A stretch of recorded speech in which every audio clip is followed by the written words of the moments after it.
During the first 11 months, nearly a full year of Donald Trump's second administration, the support that he's received from his fellow Republicans has been enthusiastic and unanimous and overwhelming, and has allowed him to accomplish many of the things that he wanted to do.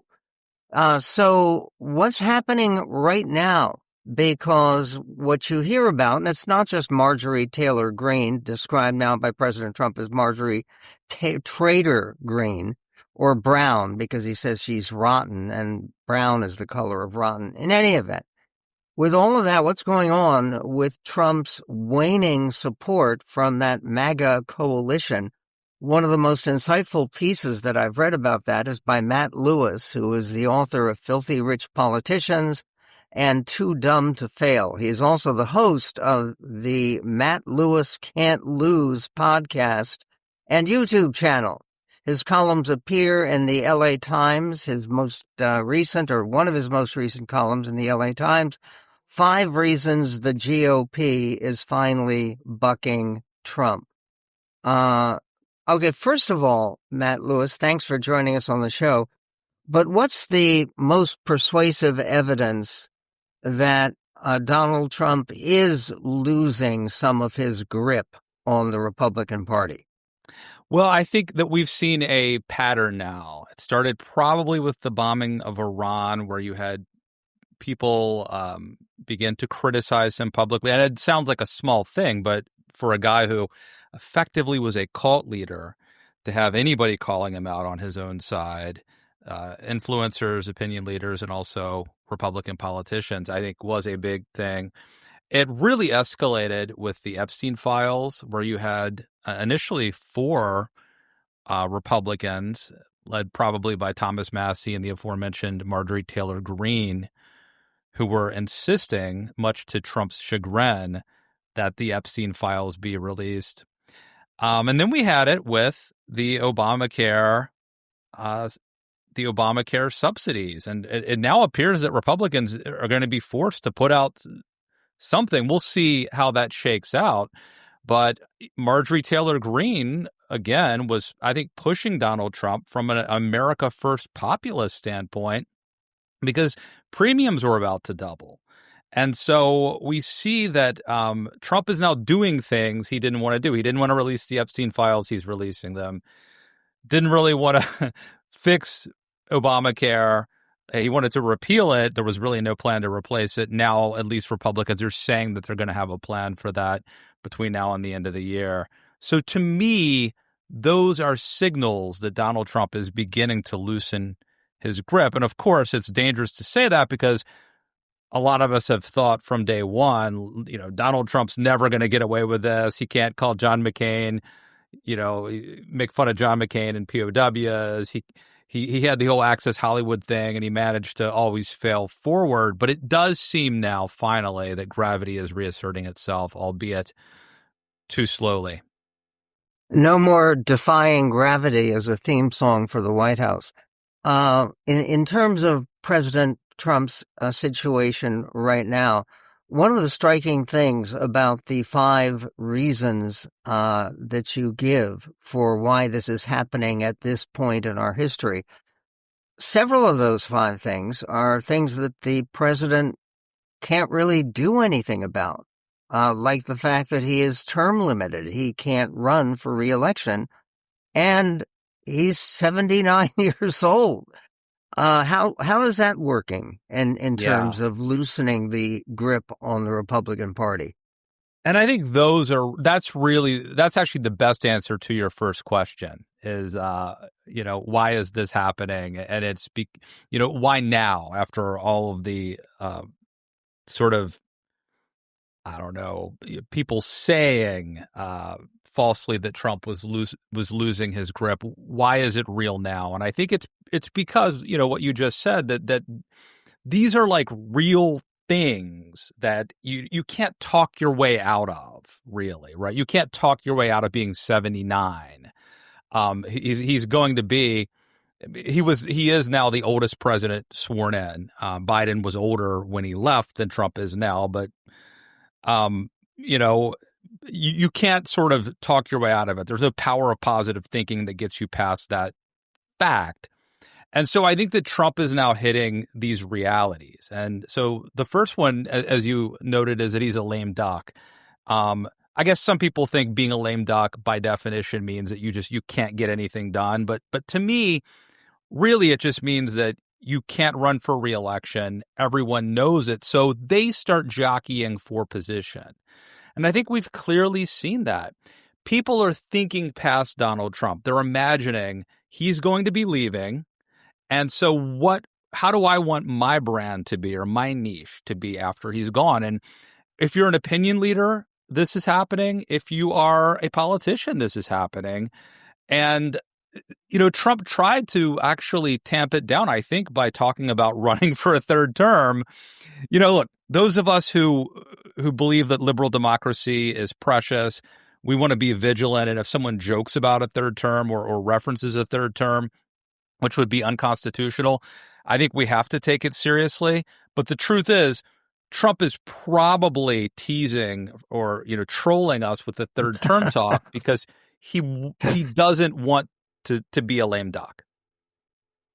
No, I mean, he clearly doesn't. He wants to comment on everything. And that's part of what you write about in your column, is he is so much involved in disputes that aren't really necessary or relevant. He gets involved. There's another pardon today, a controversial pardon of a Democratic congressman who has been indicted for bribery, Cuellar. Is that part of the adjustment that needs to be made here, is to concentrate more on his big promises about a golden age in the economy, or solving another war, or bringing peace to the world? What needs to be done to try to right the ship, or is it simply too late for the Trump administration? Well, look, I think for the Trump administration, probably a lot of it's baked into the cake. I really think the key is going to be affordability. That is what I think hurt Donald Trump and Republicans in the 2025 elections. We just had an election earlier this week, a special election in Tennessee, where the Democrat lost but overperformed Kamala Harris's numbers by 13 points. And the Democratic candidate said it's because of affordability. That's the reason why. I think if Democrats are able to take back the House, and maybe even now they're saying, a lot of people are saying maybe even the Senate next year, it will be because of prices. It will be because of affordability. And to be honest with you, I think the problem, again, are issues that Trump kind of can no longer control. So some of it has to do with his tariffs. Now, it's possible Trump could back off the tariffs, as he's done to a certain degree already, and it's possible the Supreme Court could end the tariffs. But Trump is a firm believer. This is the one thing he's really been consistent about his whole career. He loves tariffs. He believes in tariffs. He says he loves the word. It's a magic word for him. Tariff, tariff, tariff. And a lot of the damage is done there already. And I think other things like AI are starting to make a difference and cost jobs. So even if Trump went on good behavior and started to change things, I kind of think it's too late. Obviously, the situation with Marjorie Taylor Greene resigning from the House of Representatives and resigning with some very spirited criticism of Donald Trump, somebody that she had a worshipful attitude toward in the past. To what extent is the breaking apart, apparently, before our eyes, of the MAGA coalition, is that the kind of thing that can be corrected, changed, altered, or reversed? We're speaking about that with Matt Lewis, the author of a column called 5 Reasons the GOP is Finally Bucking Trump. One of the things that I thought was a very strong visual image for where we are right now was at the cabinet meeting earlier this week, which was televised. And they were going around the table, as they always do, with the various cabinet members giving extraordinarily lavish praise to President Trump. Greatest president we've ever had. No one has done more. He's been so noble, so helpful. Marco Rubio was sitting right next to him and going on passionately about what a great leader Trump was. And it was unmistakable. Trump was sleeping. Yeah. He was nodding off. Matt, did you have take note of that phenomenon? Yes. No, I mean, look, on one hand, who can blame him? But he's old. He is. I don't think he's well. And he's got a busy and important job. It takes a toll. Look at the before and after pictures of presidents. Lincoln. Now they might have sweated the job a little more than Trump does, but it does take a toll. But the other thing that comes to mind is Marco Rubio, who is someone who was a vehement opponent of Donald Trump back in 2016, and I think had a very different worldview. I voted for Marco Rubio, by the way, in the Virginia Republican primary in 2016. And now to see him be a Trump cheerleader, but I also think it's indicative of the fact that the Trump coalition, sort of like Ronald Reagan's coalition was big enough to include Pat Buchanan and Bill Kristol, or Trump's coalition. And Eldridge Cleaver, if you remember that. Trump's coalition is big, and I think it's even more unwieldy. And so I think that Trump is this glue that holds these disparate figures. I mean, you've got like RFK Jr. sitting next to people who like eat McDonald's 3 meals a day. It's like, how can this coalition stay together? And I think the Marjorie Taylor Greene represents a wing of the party that's at odds with Rand Paul or whoever. So not only do I think that Trump has a problem keeping this together, but once he's gone, I think the whole thing blows up. And what about J.D. Vance? He's been strangely quiet recently, has he not? He has, and I actually think that has to do mainly with I don't know if you remember the controversy a couple weeks ago where Tucker Carlson, my former boss, had Nick Fuentes, a white nationalist, on his podcast. And Holocaust denier. Holocaust denier, the whole, he runs the gamut, not easily, pigeonholed in terms of his racism. And this became a big, blow up on the right. The Heritage Foundation was involved in the whole controversy, and it became a big story. J.D. Vance went quiet around that time, and it's partly because this guy Nick Fuentes, the Holocaust denier, white supremacist or white nationalist, he hates J.D. Vance, and it's because J.D. Vance is married to an Indian American woman, has a son named Vivek, and so Nick Fuentes is basically saying, like, how can you be the great leader of white America when you're married to this, Indian American woman? And J.D. Vance apparently doesn't want to criticize Fuentes because he knows that Fuentes represents a large block of supporters in the Republican Party today, which I think is a scary notion.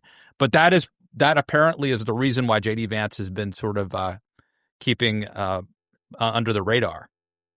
There is another factor that you have written about, which is 2 words which can greatly reassure and relieve worried Republicans. And those 2 words are primary deadline. Explain. Right. Well, so if you are a Republican congressman or politician, right now you're not worried that you're going to lose to a Democrat, because that almost never happens anymore. There's like 20 seats there's 435 members of the House. There's probably 20 of them that are vulnerable to losing a general election. Maybe more if there's a big blue wave. But what you're really more afraid of is losing a Republican primary to a more Trumpy MAGA primary opponent. And so right now you're going to keep your, powder dry. You're going to suck up to Mr. Trump. But once those deadlines expire, the primary deadlines, you will then be liberated. You'll then be free to say and do what you really want. So if you think things are bad for Trump now, that he's starting to kind of lose control over the caucus, they will become a little bit more brave once those deadlines expire. Okay, meanwhile, speaking of primaries, earlier this week, just hours ago, really, Mike Lindell of MyPillow announced that he's planning to run for governor of Minnesota. How does the Trump administration react to that? Is that a good thing or a troublesome thing for MAGA world?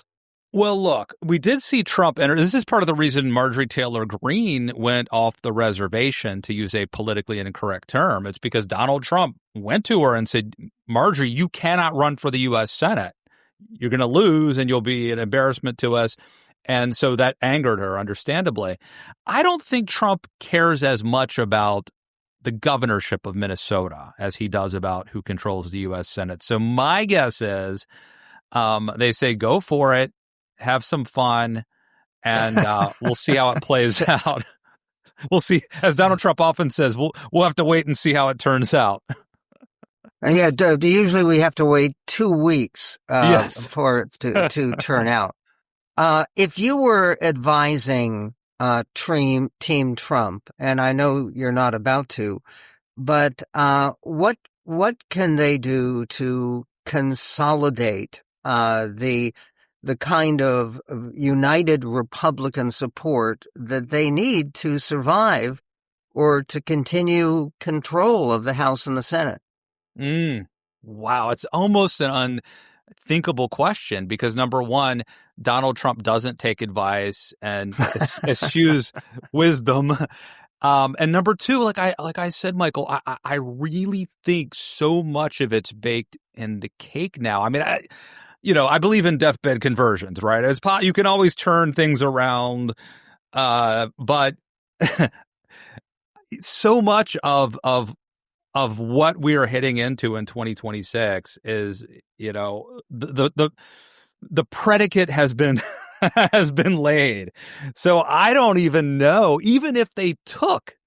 Really, let's say we brought in Karl Rove or someone, and so let me tell you what you need to do. Like, not only is Trump just constitutionally incapable of listening and following any sort of advice like that, it's a lot of it, I think, might even just be too late. I mean, Trump can't suddenly make me think he has character or that he's, cares about the rule of law or the Constitution and I think the price thing, the affordability issue is, even presidents who are diligent, who earnestly try, could not get control of inflation and prices for decades, and here Trump is exacerbating the problem. I just don't know if he can put that toothpaste back in the tube. Once you've gone to the level of saying we've got to get rid of people, meaning Somali immigrants, because they're garbage, that's kind of hard to leap over. Matt Lewis, his most recent columns are linked at our website at michaelmedved.com. You can also follow him at the Matt Lewis Can't Lose podcast and YouTube channel.